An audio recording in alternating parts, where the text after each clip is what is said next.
Yoakam is best known locally for his collaboration with Beck Owens, of course, on the song Streets of Bakersfield. For years, the mystery surrounding Dwight Yoakam's sudden and puzzling disappearance had haunted fans, law enforcement, and music historians alike.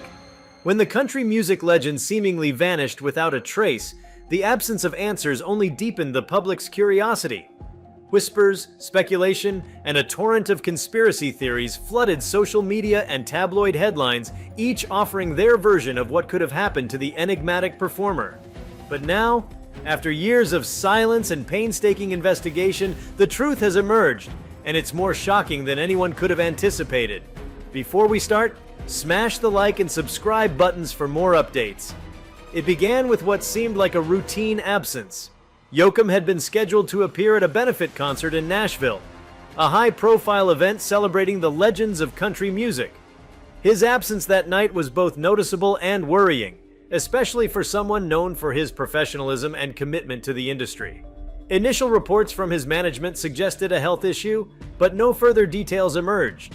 Days turned into weeks, and fans began to worry. As the media frenzy grew, Yoakam's team remained eerily quiet.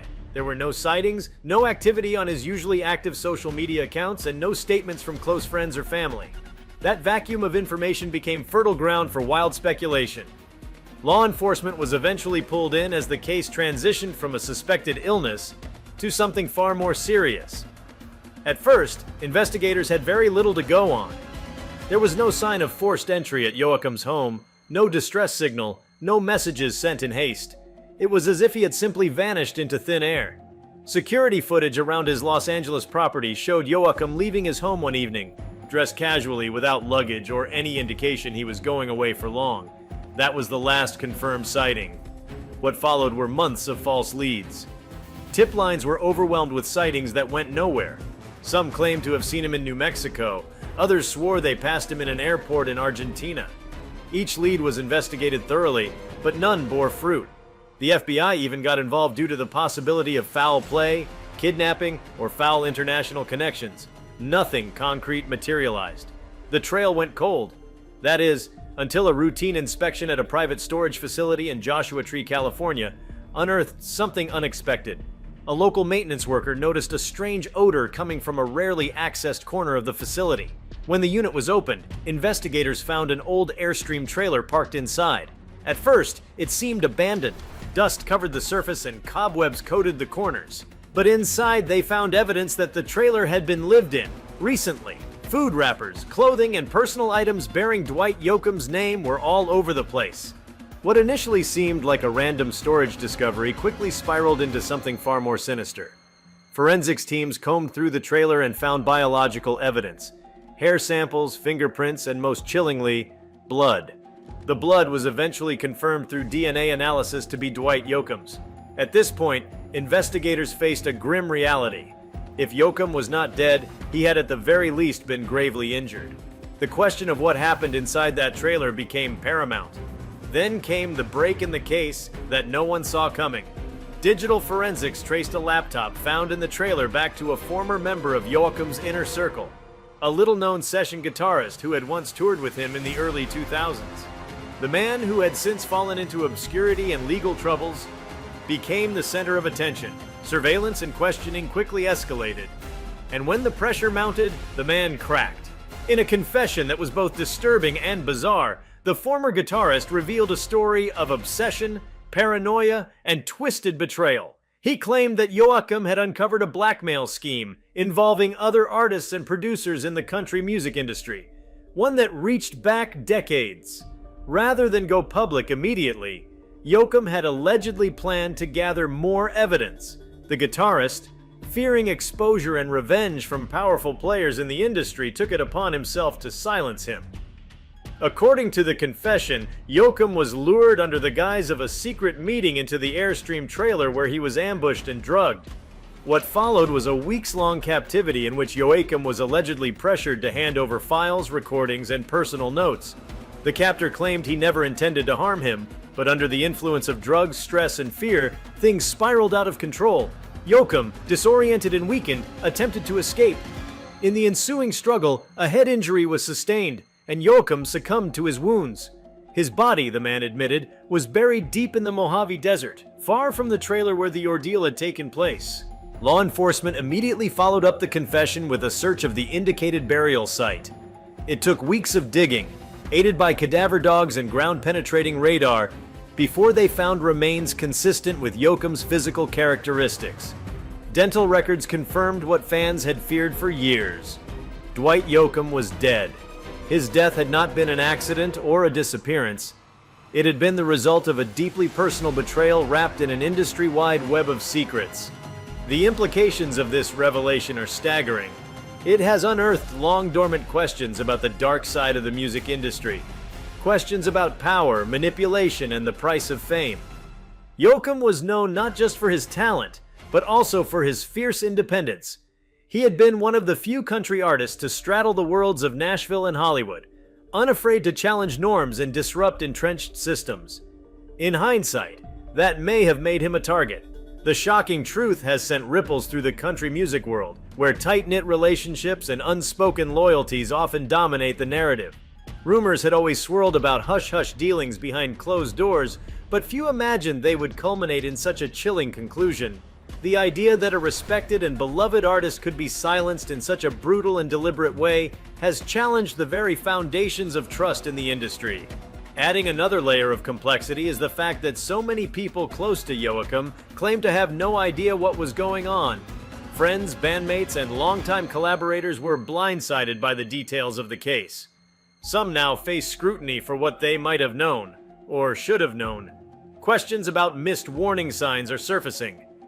Was Yoakam trying to tell someone something before he disappeared? Were there cryptic messages in his lyrics, interviews, or public appearances that went overlooked?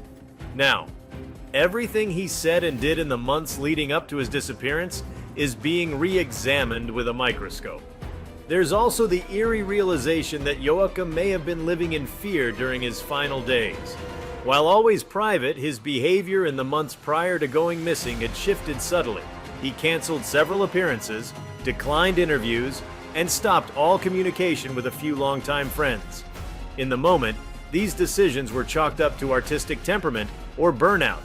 Now, they look like signs of a man under immense psychological pressure, possibly aware that the walls were closing in. The trailer itself has become a morbid centerpiece of the investigation. Investigators discovered makeshift soundproofing, high-grade locks, and bizarre personal items belonging to the captor. It was not simply a place of temporary refuge, it was a prison, methodically prepared and used to torment a man whose only crime may have been knowing too much.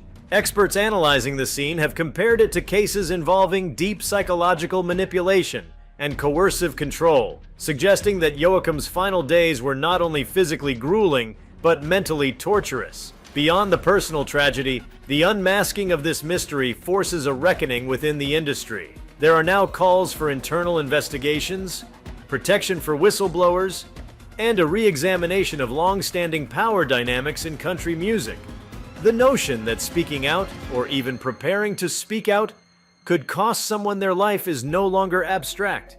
It's a documented, horrific reality. The role of digital evidence in solving the case cannot be understated. The laptop that tied the killer to the scene and the meticulous tracing of encrypted files played a pivotal role in unearthing the truth. In a chilling twist, investigators believe there may be more data on the laptop yet to be decrypted, potentially containing information about others involved, additional blackmail schemes, or even a broader network of intimidation across the entertainment world. If that turns out to be the case, Yoakam's death could be just the beginning of a much larger unraveling. Another haunting detail came to light during forensic reconstruction: the extent to which the captor went to conceal his tracks. The storage unit had been rented under a false identity. Surveillance cameras were disabled through a carefully plotted series of hacks. Equipment used to disable GPS trackers had been employed on Yoakam's car. This was not a spur-of-the-moment crime born of panic. It was a calculated, deliberate act that had been planned and executed with chilling precision. What stings the most for fans and supporters is the lost potential. Yoakam was in a creative renaissance before his disappearance. Rumors of a new album, a biopic, and an autobiography had been circulating. Some even believed he was on the verge of launching a label aimed at giving independent artists a platform free from the exploitative practices of major companies. That vision has now been cut short by a crime rooted in fear and power. As the details continue to emerge, one thing is clear. The resolution of the Dwight Yoakam death mystery is not a moment of closure, but a gateway into deeper, darker waters. And now that the truth has been unearthed, the question remains, how deep does this go? And who else has something to hide? The shockwaves triggered by the revelation of Dwight Yoakam's tragic fate have continued to reverberate through multiple sectors, not just in the music industry, but also among federal agencies, private investigators, legal experts, and cultural commentators trying to piece together the full scope of what this case reveals. As more evidence is sifted through, a picture is emerging that is both unsettling and unprecedented in the annals of celebrity crime. One of the most startling aspects of the case is how meticulously every piece of Yoakam's public identity was left intact to delay suspicion. His financial accounts remained untouched. Emails from his address were sent in the weeks after his disappearance, later revealed to be drafted by someone else, likely to create the illusion that he was merely retreating from the spotlight. These communications were carefully crafted, even mirroring Yoakam's distinct tone and style. It fooled not only fans but also business partners and personal friends. This level of deception indicated that the perpetrator, or perpetrators, were not operating alone. Analysts suspect a small but skilled network may have aided in the cover-up, which would explain how the false narrative lasted for so long without being questioned. Adding to the strangeness was the presence of an off-grid communication system discovered at the storage site. Investigators found a modified ham radio setup and encrypted USB devices containing fragmented audio files, some of which were corrupted. Forensic sound analysts believe these were recordings of conversations Yoakam may have had while being held captive. Although the content is still being cleaned and examined, preliminary interpretations suggest that Yoakam had indeed been attempting to reach out for help in unconventional ways. This has introduced a new theory, that Yoakam may have been using his musical compositions during that period as a coded means to alert others. Some unreleased demos found on an analog tape recorder in the trailer appear musically unlike anything Yoakam had released before. Dissonant, eerie, and sparse, these recordings defy his usual style, but contain rhythmic patterns and lyrical anomalies that experts believe could conceal messages. Decoding them has become a mission not only for law enforcement but for fans and music theorists alike. The idea that an artist known for blending traditional Americana with heartfelt narratives may have used his last creative moments as a cry for help has struck a haunting chord with the public. As legal proceedings advance, attention has also turned to the institutions and individuals who had intersected with Yoakam during his final months. Entertainment lawyers are combing through old contracts, publishing rights, and the chain of custody for unreleased work, trying to determine if any financial motive was tied to the crime. Yoakam was known to be involved in ownership negotiations regarding several of his classic albums and songwriting royalties, deals worth millions. If he had made enemies in these circles, the implications could extend beyond a single act of violence. Moreover, new subpoenas have been issued for individuals named in encrypted documents found on the recovered laptop. These documents reference shadow companies, offshore accounts, and hushed financial transactions connected to various entities in the music industry. Some of the named figures have already issued denials and legal statements, but the weight of suspicion now hangs heavy over many once untouchable executives. If these individuals are proven to have played even a passive role in the events leading to Yoakam's demise, it could trigger a legal reckoning not seen since the payola scandals of the 1950s. One particularly chilling element uncovered during the investigation is the psychological profile of the primary suspect. The man had no prior violent history, at least on record. However, journals found in his apartment reveal a descent into obsession over the years. He had compiled scrapbooks full of Yoakam's tour schedules, interviews, lyrics, and even personal habits.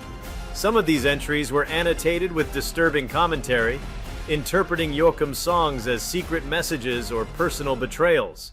Psychologists now studying these writings believe the suspect had developed a form of delusional parasocial attachment, a condition where an individual believes they have a unique reciprocal relationship with a public figure. The sheer detail and scope of this obsession raises concerns about celebrity safety in the digital age.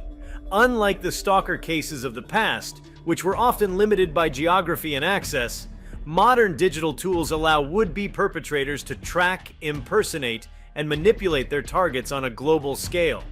Yoakam's case could become a landmark example in future debates about security protocols for public figures, and how much control artists really have over their digital identities. In a twist that complicates the investigation even further, records from Yoakam's last known studio sessions suggest he may have been recording with surveillance in mind. Engineers reported that he was increasingly paranoid about bugs and wiretaps, even sweeping his own equipment with RF detectors. He refused to take phone calls in the studio, instead opting for handwritten notes or in-person meetings. At the time, these habits were dismissed as eccentricities, but they now appear to have been rooted in a genuine fear for his safety. Some of those close to Yoakam have since revealed that he believed he was being watched. A longtime collaborator mentioned that Yoakam had spoken of feeling hunted and had taken to using burner phones. He also confided in a few close associates about being followed during late-night drives and receiving cryptic messages that referenced past events in his life only a few people could have known. It is now believed that these events were not figments of his imagination, but deliberate intimidation tactics designed to destabilize him emotionally and prevent him from exposing what he knew. Another layer of intrigue is the role played by real estate holdings. Yoakam had purchased a secluded property in Arizona not long before his disappearance. The location was off-grid and equipped with solar panels, satellite internet, and advanced surveillance technology. It has since been revealed that he was in the process of converting it into a secure, creative retreat, one where he could record music, write, and conduct research without interference. Records show that shortly before his disappearance, he had transferred a large sum to an undisclosed construction firm specializing in fortified buildings. Investigators are now exploring whether this move was part of a larger plan to release sensitive information from a safe location. This opens up a question that remains unanswered. What exactly was Yoakam planning to reveal? And to whom? If indeed he was sitting on a cache of evidence implicating powerful figures in the music industry, or even beyond, then the implications could stretch far wider than anyone currently anticipates. The notion that an artist could become a threat not because of a scandal, but because of their knowledge, their documentation, or their refusal to remain silent adds a dark and sobering tone to his legacy. Meanwhile, efforts to piece together Yoakam's final timeline continue.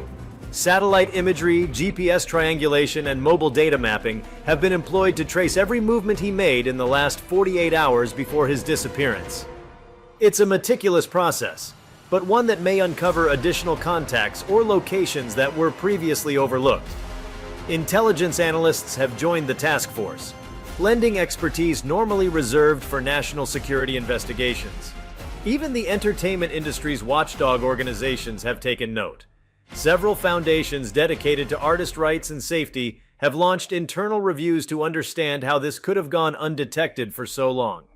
They are considering new measures for anonymous whistleblower reporting, mental health support for artists under surveillance or harassment, and the development of AI tools that can detect impersonation or message tampering in public communications.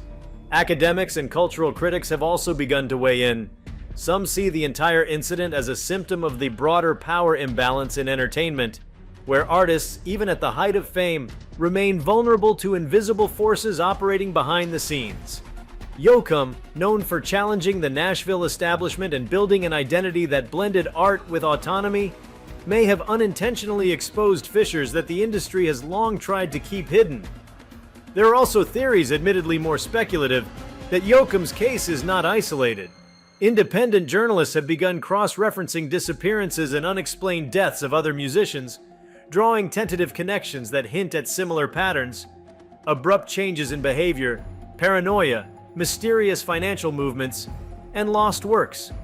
While none of these cases carry the same weight of forensic evidence, the parallels are enough to ignite fresh investigations. Some believe that Yoakam's case could be the first in a series of unravelings, akin to pulling on a thread that leads to a web. As the public consumes each new revelation, there is an undercurrent of disbelief. How could something so harrowing happen to someone so high profile in such an interconnected world without detection? The answer may lie not in visibility, but in isolation. Fame can be paradoxically lonely. Despite having millions of fans, Yoakam was ultimately alone in those final moments, isolated not by distance, but by a lack of trust. His attempts to seek help were muffled, distorted, or misunderstood, and in that gap between what he feared and what others believed, his fate was sealed. The narrative now belongs not just to investigators and lawyers, but to a grieving public determined to understand and remember. Documentaries are already in production, retrospectives are planned, and artists from across genres have begun citing Yoakam not just as a musical influence, but as a cautionary figure, a martyr to a truth we still don't fully comprehend. He becomes in essence both the story and the warning. If you like this video, please give it a like and subscribe to our channel. Also, leave your comments below and tell us, what are your thoughts on the Dwight Yoakam death mystery finally being solved? We want to hear from you. Thank you for watching and see you next time.